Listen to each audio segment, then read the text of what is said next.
every day, late at night, not okay. All I want, and I pray, all I need are some better days. Welcome to T2U Students Ask. Today's topic is the business environment. Regarding the role of business in society, the business world is a complex system of individuals and businesses in a market economy. They actively transform resources into products and services to meet people's needs. These products and services are offered to the market in order to make a profit.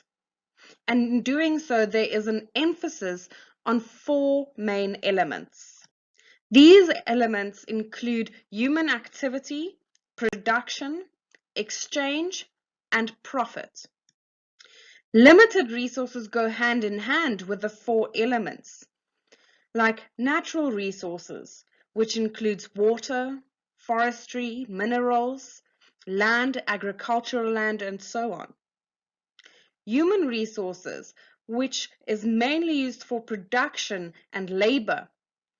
What is the availability of labor? What quality is the labor availability? And what capacity and capabilities do these laborers have? Capital can be non-consumption, used for production, and represented by buildings, machinery, computers, cash registers, and also physical cash. Entrepreneurship collectively uses all three of these limited resources and accepts the risk to provide products and services. Entrepreneurship itself is also a limited resource.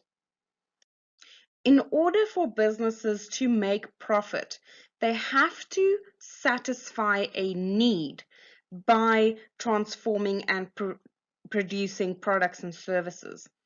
Therefore, it's very important to identify human needs and look into limited resources, how it can best be used to satisfy the need. Then also describing satisfaction and ensuring the ultimate outcomes. Let's define the business environment. It is all factors and variables inside and outside the business that may influence the continued and successful existence of a business organization. The business environment includes three sub-environments. Firstly, the micro environment, then the market environment, and the macro environment. Let's summarize these environments. The microenvironment consists of the business itself, over which management has complete control. The market environment is found directly outside the microenvironment and consists of key variables. The macro environment is found outside the organization and the market environment and consists of 6 distinct variables. Now, the microenvironment, the business itself, can influence the market environment. And the market environment can influence the microenvironment.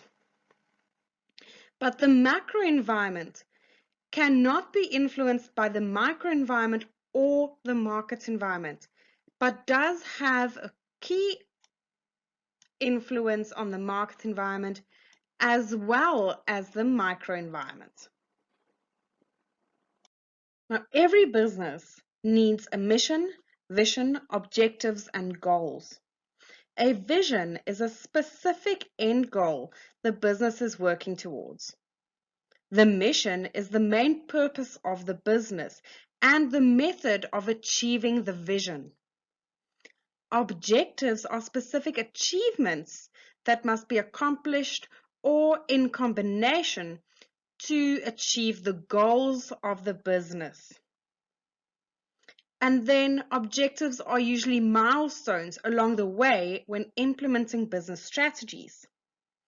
Thus, our goals are specific things the business want to achieve in order to achieve the mission of the company. Let's look at the microenvironment.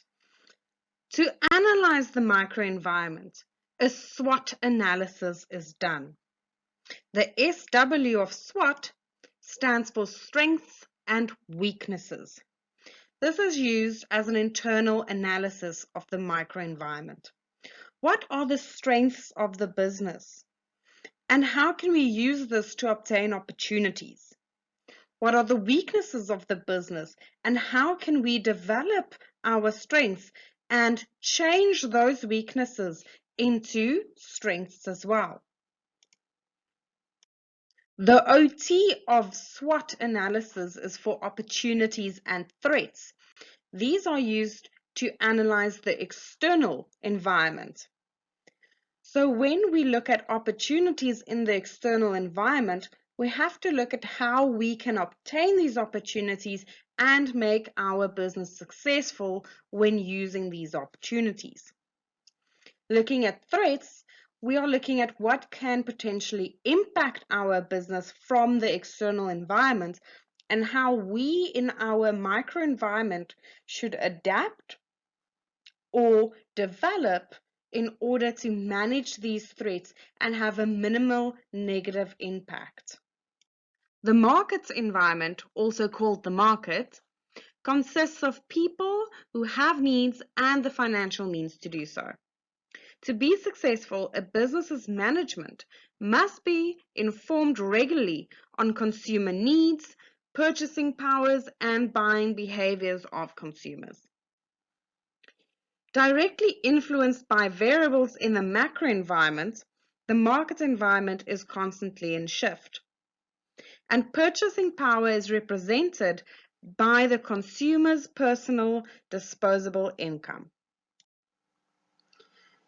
To analyze the market environment, we will be looking at Porter's 5 forces. Let's look at the first, power of consumers or customers. Customers have the power to drive prices lower or lower the level of the power. It is affected by how many buyers or customers a company has, how significant each customer is, and how much it will cost a company to find a new customer or new markets for its output. A smaller and more powerful client base means that each customer has more power to negotiate for lower prices and better deals, or very commonly today, demand more sustainable business practices to be followed. A company that has many smaller independent customers will have an easier time charging higher prices to increase profitability.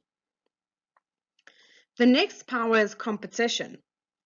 In the industry, the larger the number of competitors and the larger the number of equivalent products and services they offer, the lesser power of a company.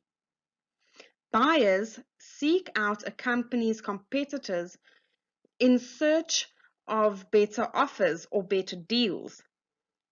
When competitive rivalry is low, a company has a greater power to charge higher prices and set the terms of deals to achieve higher sales and profits. As part of competitors, one must look at potential new entrants into the industry. A company's power is affected by the force of new entrants into its market. The less time and money it costs for a competitor to enter the market and be effective as a competitor, the more an established company's position could be significantly weakened. If there are strong barriers to entry, it is ideal for existing companies as they would be able to charge higher prices and negotiate better terms. Also looking at competitors in the market, one must also bear in mind the threat of substitute products or services. that can be used in place of a company's products or service. This can pose a threat. A good example would be alternatives to dairy milk. Today we have many available on the market. Oat milk, almond milk, and soy milk are common substitutes for dairy milk. Companies that produce goods or services which there are no close substitutes for will have more power, and they will be able to increase their prices and lock in favorable terms. When close substitutes are available, customers will have the opinion to forego buying a company's product, and a company's power can be weakened. The labor market refers to the available market of laborers a company can make use of and their costs. The higher the ability of skill, knowledge needed to fill a position, the more expensive it will be for a company to attract the perfect candidate and to employ the individual. The smaller number of laborers meeting the requirements for the position, the less power a company has when offering positions. Businesses can make use of intermediaries to sell products or services more effectively, although this will commonly come with a cost to the business. A company can reduce the power of intermediaries by going directly to the customer. Suppliers could also make use of intermediaries, and they have the power to increase the cost of input. To counter this, a company can purchase their inputs directly from suppliers. Let's look at the power of suppliers. Suppliers can easily increase the cost of production or inputs. It is affected by the number of suppliers of key resources for a good or service. How unique these are and how much it would cost to a company to switch to another supplier. The fewer suppliers available, the more dependent on the company is on that supplier, and the less control the company would have. On the other hand, when there are many suppliers or low switching costs between rival suppliers, a company can keep its input cost low and enhance its profits. Understanding the 5-force model can help a business to boost profits and can enable a company to adjust its business strategy to better use its resources, to gather higher earnings for investors, but they must continuously monitor changes in the 5 forces and adjust their business strategies in order to be successful. The macro environment consists of the wider environment in which the business operates and has direct and indirect influences on the business and its market environment. Management is unable to control the variables in this environment, and each variable has an effect on the other. The macro environment consists of 6 distinct variables, which we can call sub-environments. The first we're going to look at is the physical environment, where there are many issues of concern to businesses, such as population and health patterns, food and water, energy, climate changes, and biodiversity. There are key opportunities and threats to businesses in this environment, and they include the cost of energy, pollution, environmentalism, and scarce resources.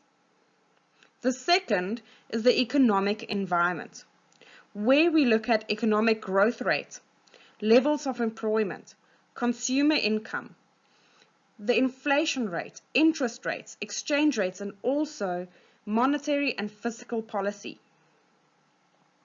Thirdly, we're looking at the social environment, where we look at demographic changes, urbanization, levels of education, changing of gender roles, consumerism, social responsibility and ethics of our businesses, culture, the influences such as HIV, AIDS, and COVID-19, which can affect social behavior. The fourth, we're looking at the technological environment. Developments in this environment happens continuously and increases rapidly. This includes the development of new processes, systems, and approaches to management. It is very important to monitor trends in the technological environment, as well as its influences on a business competitive position. The fifth we're looking at is the institutional environment. This is a combination of the political and legal sub-environments. In this environment, the following is focused on: political pressure, which affects business management decisions; government interference through legislation, taxation, import controls, tariffs, price controls, health regulations, and so on. Labor laws and employment equity acts can have significant implications for businesses. The market is also influenced by government expenditure. The last one is the international environment, which represents complex issues for businesses and must be considered. Each country has its own set of environmental variables. Many opportunities and threats are presented by globalization. Global threats must also constantly be assessed. I hope you found this video helpful in understanding the interactions of the three environments making up the business environment. Keep an eye out on T2U for more videos like this. If you have any questions on any other subjects or topics, please leave your questions in the comments below. Thanks so much for watching. Please leave a like and subscribe.